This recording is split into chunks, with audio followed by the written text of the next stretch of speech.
Hey, this is Joel from BlankTV. If you've still not seen the movie A Band Called Death, or have not even heard about it, it's a documentary about three black brothers, literally siblings, the Hackney brothers, who in the very early 70s, in the heart of Motown Detroit, started their own rock and roll band. And it was really a punk rock band. This is well before Bad Brains, before Dead Boys, before Ramones, etc. And what transpired was in 1974, there was literally no record label anywhere on the universe that wanted to sign a deal with an all-black rock band called Death. So let's take a look at a clip. The band's playing in a couple hours, and we're going to meet them for an awesome interview. What do they know?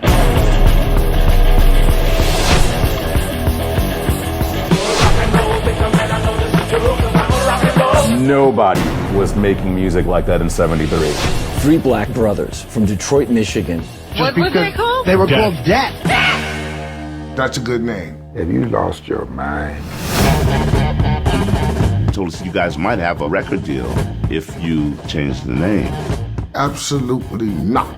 We are fighting to maintain our identity. It's pretty hard to be black playing rock because you had to be Motown if you were black. White boy music. We got turned down by every major label. I just put the tapes in a safe place. I didn't think about it. One day the world's going to come looking for the Death Master tapes. There's been hardcore history sitting up in that attic, and no one's known about it. We're just now discovering this band that had been sort of lying in wait. Something they pressed 30 years ago, selling for $800. Dad, why didn't you tell me? All right, awesome. Well, I gotta say, it's one of my favorite documentaries this year, and at BlankTV, we are very excited and honored that these gentlemen find the time to be with us. Founding members of Death, we've got Bobby, we've got Dannis, and we got Bobby Duncan on guitar, the Hackney brothers, these two guys right next to me. Gentlemen, Death, nice to meet y'all. Nice to meet you. I got it all right. Thank you so much. Yeah, Thanks so much, guys. Thank you.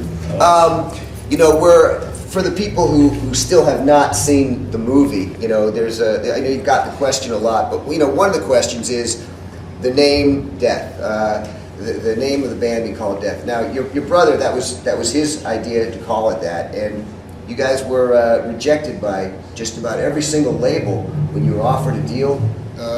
Yeah. Something to that extent? Yeah, it was something to that extent. You know, the name did come from David. We took some getting used to you know, acclimate to the name, and Dave, you know, explained us his concept about the name, and you know, we began to accept the concept and the name too. So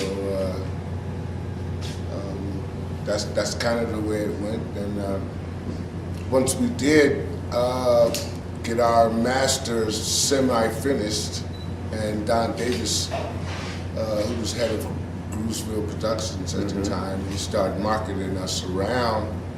Long story short, some people said the music was okay, but they didn't like the name, but they thought the music was too fast, and you know, other people had other reasons, but basically it was, yeah, rejected pretty much everywhere. Was it a big thing? I mean, you know, in 1974, if I'm right, you know, 1974, a black rock band called Death. Was there response not just by the labels, but by maybe the police and other entities in Detroit? You mean like, was it accepted by these entities? Yeah, or were they concerned? You know, with that kind of name, they thought there was going to be some kind of negative activity related to it or something. Well, we got that kind of reaction from a lot of people, but no, not really the police. The police just really wanted us to pipe down because the neighbors was always calling me. We were always being called on because of how loud we were.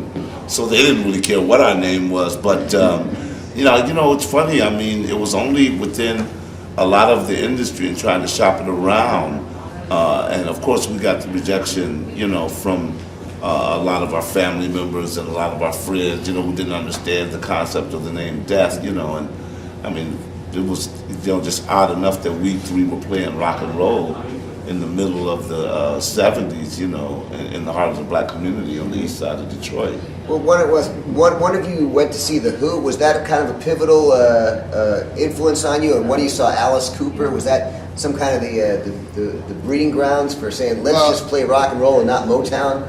Well, we was kind of searching around at the time. I mean, we all knew how to play the Motown, and that was kind of like, you know, just every day. I mean, if you lived in Detroit, you was a musician, you just knew how to play Motown. Mm-hmm.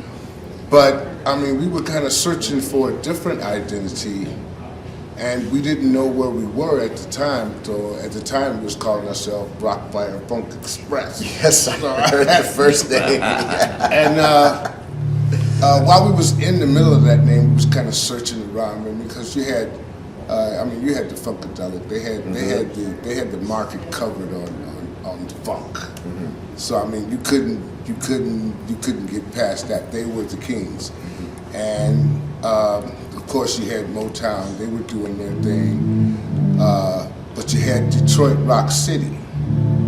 That's a special part of Detroit that. You know, we kind of got into, and getting into that, hanging out with our friends who played, you know, rock guitar and stuff like that. We eventually got to go to see some of the live concerts. And it's an ironic story, because one night my mother was just on the way to another party, okay? And to get to that party, we had to walk through the arena where Alice Cooper was playing. Oh. And that was the first time I knew who he was, but that was the first time I got an up-close glimpse of what it was like to be at a real rock concert. Right. And man, when I looked up on the stage, it just didn't look like those guys was working. They looked like they was just having a good time, you know, and obviously I zeroed in the drummer, and he was just totally reckless abandon, you know, while keeping the beat. You know, and that just looked so good. You wanted to jump on that rock and roll train. Right, because they didn't look like they were working. Yeah. They looked like they were having fun. So that's the way I wanted to play, you know, with Bob and Dave at the time. And when I took the concept home, and they literally threw me out of the room.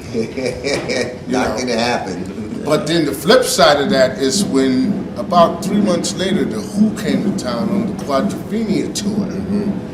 And Dave got a chance to see that show. And when he came back, that's when we all... Your brother Dave saw The Who on the Quadrophenia tour. Yes, he did. He saw The Who, right? As a matter of fact, it's the same place I saw Alice Cooper. Right on. And it was like 3 months later, and he came back and he had the same idea that I had. I mean, those guys was just on the stage having fun. I wanted to ask you 3 quick questions. One about the masters. You know, was there a chance? Because I know your brother said, "Hey, hold these masters, save these masters, because someday these masters are going to be seen by the world." Is there a chance that, because you guys, you know, when you weren't as confident at one particular time frame with all the rejections, was there a chance that maybe those masters could have just gotten trashed and lost forever? No. Well, not in the Hackney family. I mean, because the thing is that, you know, I mean, our mom really, she always kept a lot of cherished archives of the families, like pictures and photos. And that's what really helped with the documentary, is that we was allowed access to a lot of that stuff. And but no, you know, I mean, it was special to us because I think that we would have kept him, and especially with David leaving us, we would have kept him until the day we left, even if no one else knew about that but us. And even at David's funeral, Dannis told me, you know, he says, you know, I guess that the death story is just going to go down with David, like, and be one of the greatest rock and roll stories that nobody ever heard of. Absolutely. Or except us and the people we interacted with in Detroit. And that was in 2001. 8 years later. Yeah. You know, so it's just been an amazing journey. Question for Bobby Duncan. You know, you are and were in the reggae band. Yes. These guys. Yes. And that's how you ended up becoming the guitarist for Death. I remember a part in the documentary. you know, when you went and played one of the first songs with them, you guys just knew that it was meant to happen this way? Was it something in the documentary that it was a magical moment and they said, Bobby Duncan is going to be the guitarist for Death? Yeah, it was really it was kind of a surreal moment because what happened is actually Thursday night is our rehearsal night, you know, usually on a normal basis. And we're just, you know, doing our thing, and I came to rehearsal that night, and Bob came down with a CD with a different kind of vibe about him at the time, you know, not to say this is do our thing, but he had something on his mind. I could tell we know each other that night. And so he gave me the CD, and he started telling me about the Death Project. And of course, I was a little taken aback by the name, but then again, you know, this is another era, you know. But I said, okay. But what really took me aback is that I didn't know these guys played rock. I've been playing with them for like how many years, and didn't know they were doing a rock thing. They kept it a secret from me, so I'm like, what, you know? so I finally go home, you know, and when I go home after rehearsal that night, we did our regular thing. Go home that night, and put the CD on, and I mean, I couldn't wait to play this stuff when I came back the next day. That's awesome. It was awesome. That's awesome. The material was great. I'm talking about keeping it a secret thing. There's one thing that I always wanted to ask, because when I was watching, you know, with Bobby Jr., is it Rage Francis? Is that the band? Rough Francis. But here's the thing. Why did you guys keep it a secret from your kids that you were in a hardcore band? When I saw that in the documentary, I just wanted to jump on screen and strangle you. If my dad was in a hardcore band, I was like, that's the coolest fucking thing. You guys let your kids know you're a reggae band, but no, we don't want them to know we're in a hardcore band. Well, you know, we didn't see, you know, the thing is that we didn't do that on purpose. What had happened was, like Dannis said, we went through so much rejection. And by the time we left Burlington or Detroit and we moved to Burlington, that was David's idea. Okay. And we kind of came here and we did some other music, and that suffered a lot of rejection as well.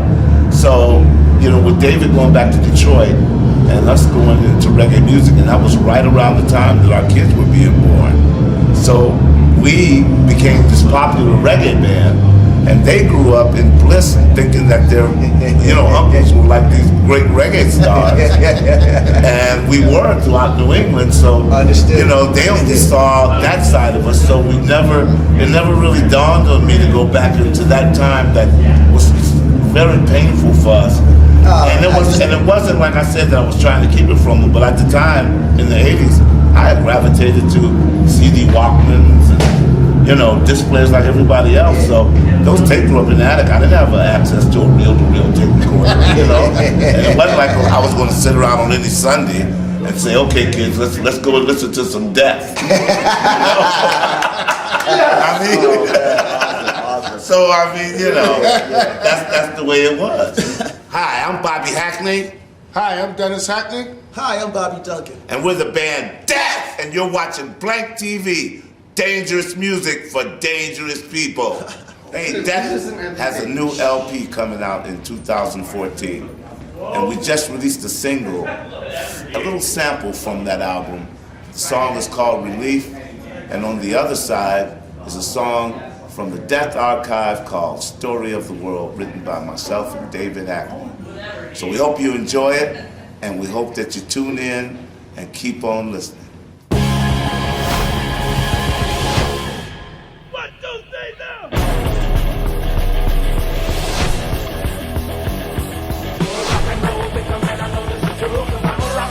Nobody was making music like that in '73.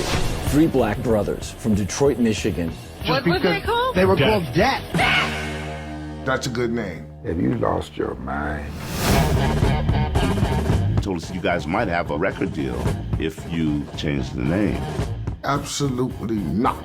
We are fighting to maintain our identity. It's pretty hard to be black playing rock because you had to be Motown if you were black. White boy music. We got turned down by every major label. I just put the tapes in a safe place. I didn't think about it. One day the world's going to come looking for the Death Master tapes. There's been hardcore history sitting up in that attic, and no one's known about it. We're just now discovering this band that had been sort of lying in wait something they pressed 30 years ago, selling for $800. Dad, why didn't you tell me? He says they're playing your music at underground parties here. It's been 34 years since the songs have been heard. It's one of those things that keeps you going to the record store, hoping for another great story like that. The ultimate trend.